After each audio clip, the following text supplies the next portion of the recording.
और अब बात करेंगे बिहार चुनाव की। बिहार चुनाव में एनडीए की रिकॉर्ड बढ़त। जी हां, 200 से ज्यादा सीटों पर एनडीए इस वक्त आगे चल रही है।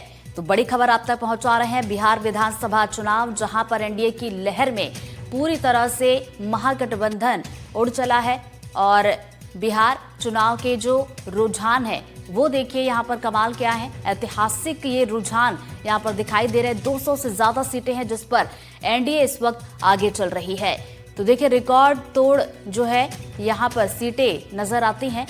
और 160 का हालांकि एनडीए की तरफ से दावा किया गया था, लेकिन उसके उलट बिल्कुल यहाँ पर रुझानों की ये तस्वीर दिखाई दे रही है, जो कि धीरे धीरे नतीजों में तब्दील हो रही है। हालांकि देखिए शाम होते तक पूरी तस्वीर, पूरी पिक्चर यहाँ पर क्लियर हो जाएगी। लेकिन रुझान की अगर हम बात करें, देखिए आधा दिन बीत चुका है और काफी कुछ तस्वीर जो है साफ भी हो गई है। तो यहाँ पर आप तस्वीरें देख सकते हैं कि अलग अलग जगहों से जश्न की तस्वीरें भी सामने निकल कर आ रही हैं। वही बिहार चुनाव में एमपी के सीएम का जादू चला है। 26 सीटों पर डॉक्टर मोहन यादव ने प्रचार किया था। 26 विधानसभा सीटों में से 21 सीटों पर एनडीए इस वक्त आगे चल रही है।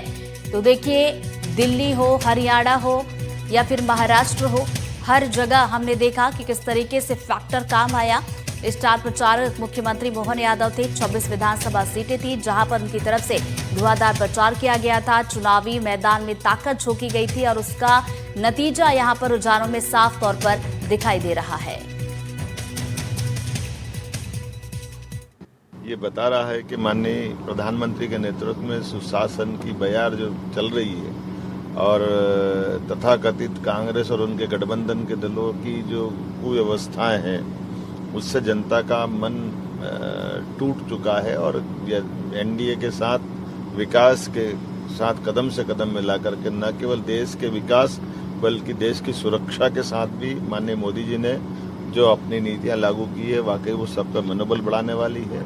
माननीय प्रधानमंत्री श्रीमान नरेंद्र मोदी जी, माननीय गृह मंत्री अमित शाह जी, माननीय जेपी नड्डा जी, साथ ही साथ माननीय नीतीश कुमार जी, माननीय चिराग पासवान जी, जीतन राम मांझी जी, उपेंद्र कुशवाहा जी सहित भाजपा के हमारे सारे नेताओं को मेरी अपनी ओर से बधाई।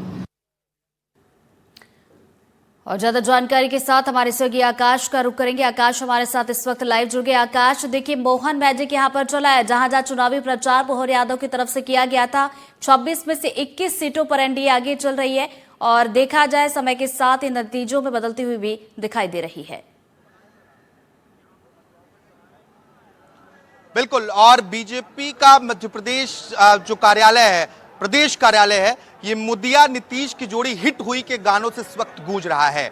हम भोपाल के बीजेपी कार्यालय में मौजूद हैं और तस्वीर देखेंगे तो प्रदेश भर के तमाम जो कार्यकर्ता हैं वो प्रदेश कार्यालय पहुंच रहे हैं, क्योंकि बाकायदा जश्न का माहौल है। इसके साथ ही deputy CM Jagdish Devda, BJP प्रदेश अध्यक्ष और तमाम बीजेपी के नेता प्रदेश कार्यालय पहुंच चुके हैं। ढोल नगाड़ों के साथ यहाँ जो कार्यकर्ता है वो जश्न मनाते हुए आपको नजर आने वाले हैं। अब से थोड़ी देर पहले तक वही माहौल हम देख रहे थे और अब आतिशबाजी और जश्न का जो माहौल है वो आपको थोड़ी देर बाद देखने को मिलेगा, क्योंकि मुख्यमंत्री डॉक्टर मोहन यादव ने लगातार चुनाव प्रचार किया। इसके अलावा भारतीय जनता पार्टी के पूर्व प्रदेश अध्यक्ष और खजुराहो से सांसद वीडी शर्मा बिहार में डेरा डाले रहे, मंत्री विश्वास सारंग, इसके अलावा तमाम एमपी के नेताओं ने अलग अलग तरीके से चुनाव प्रचार बिहार में किया और उसी का असर भी है, क्योंकि माइक्रो लेवल पर बूथ का मैनेजमेंट करना, इसके अलावा तमाम अन्य जो व्यवस्थाएं उसको देखना बीजेपी की स्ट्रेटजी रही है। और लगातार मुख्यमंत्री के एक के बाद एक दौर हुआ और अब जो स्थिति देखने को मिल रही है, एनडीए ऐतिहासिक बहुमत की ओर बढ़ रही है। भोपाल से बीजेपी के नेता और नगर निगम के अध्यक्ष मेरे साथ मौजूद है केसरी सूर्यवंशी। बिहार के चुनाव नतीजे जो आए हैं, मखाने वहां पर बहुत फेमस हैं, क्या मखाने की तरह बिहार की राजनीति क्रंची और क्लीन हुई है? देखिए, बिहार की राजनीति नहीं, पूरे देश की राजनीति, जब से नरेंद्र मोदी जी ने देश की बागडोर संभाली है, राजनीति क्लीनेस्ट पॉलिटिक्स में चेंज हो गई है। और अब देश, प्रदेश, दुनिया में मोदी जी की क्लीन पॉलिटिक्स का डंका बज रहा है।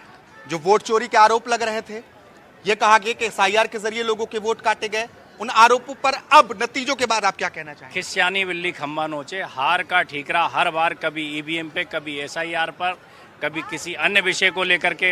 ये साबित करता है कि आप शायद अभी जमीनी हकीकत को विपक्ष समझ ही नहीं पा रहा है। जो रुझान अब तक आए हैं, दिग्विजय सिंह ने पोस्ट किया, दिग्विजय सिंह ने कहा है कि जो आशंका थी वही हुआ, अल्पसंख्यकों के वोट काटे गए, दलित गरीब के वोट काटे गए, ईवीएम में तो पहले से आशंका थी।